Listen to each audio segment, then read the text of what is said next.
ရာကြီးတခင်ကိုတော်မိုင်းကွယ်လွန်ခြင်း52နှစ်မြောက်နဲ့ဂူဘိတ်မန်250ပြည့်အခမ်းအနားကိုဇူလိုင်23ရက်ကရန်ကုန်မြို့ရွှေတကုတ်ဘုရားလမ်းရှိဆရာကြီးတခင်ကိုတော်မိုင်းဂူဘိတ်ဘက်မှာကျင်းပခဲ့ပါတယ်။အဲ့ဒီခမ်းနားကိုအမျိုးသားဒီမိုကရေစီအဖွဲ့ချုပ်ပါတီနာယက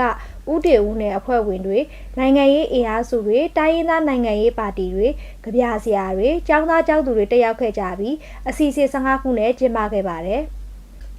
အခုလိုဆရာကြီးတခင်ကိုတော်မိုင်းရဲ့ကွယ်လွန်ခြင်း52နှစ်ပြည့်အခမ်းအနားကျင်းပရတာနဲ့ပတ်သက်တာတွေကိုဆရာကြီးတခင်ကိုတော်မိုင်းငြိမ်းချမ်းရေးကိုရက်ကပြန်ကြားရေးတာဝန်ခံဦးထွန်းဝင်းငိမ့်ကပြောပါတယ်။ဆရာကြီးပြောခဲ့တဲ့ငြိမ်းချမ်းရေးအယူဆကသူမနာကုမနာနီးတဲ့ဇဝဲဝိုင်းမှာပြည့်စုံဆွေးနွေးအဖြေရှာရေးဆိုတာအဲ့ဒါအခုချိန်ထိလိုအပ်နေစေဖြစ်ပါတယ်။ဒီနေ့ငြိမ်းချမ်းရေးဖြစ်စဉ်မှာဆရာကြီးတခင်ကိုတော်မိုင်းရဲ့ငြိမ်းချမ်းရေးဩဝါဒကိုခံယူခြင်းအပြင်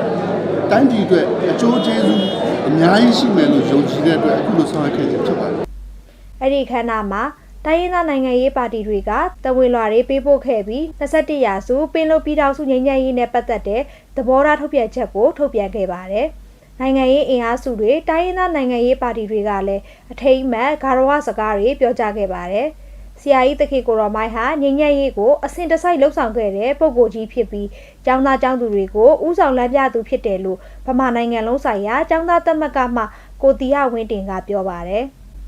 ဒီကတော့ဒါကျွန်တော်တို့ဆရာကြီးဆိုတာအရင်ကငြိမ်းချမ်းရေးကိုဆောက်နေတာပေါ့နော်ပြီးတော့ကျွန်တော်တို့ကျောင်းသားလူငယ်တွေလည်းအများအားရှေ့ရနေတော့ဥဆောင်မှုပြုပြီးတော့အများအားလည်းလာအောင်ဆိုတော့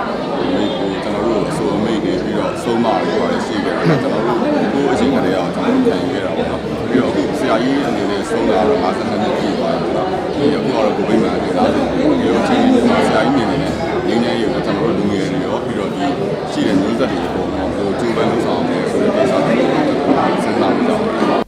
ဆရာကြီးတခင်ကိုတော်မိုင်းကွယ်လွန်ခြင်း52နှစ်မြောက်နဲ့ဂူဘိတ်မန်250ပြည့်အခမ်းအနားငြိမ်းချမ်းရေးကြပြရွတ်ခြင်းငြိမ်းချမ်းရေးစာတမ်းဖတ်ခြင်းတို့ကိုဇူလိုင်21ရက်ကစတင်က23ရက်နေ့အထိကျင်းပခဲ့တာဖြစ်ပါတယ်။ဒီသတင်းကို Central News Bureau ကဖုန်းနိုင်ကပေးပို့တာဖြစ်ပြီးကျမကြီးဖြိုးဝေဦးကတင်ဆက်ထားတာပါ။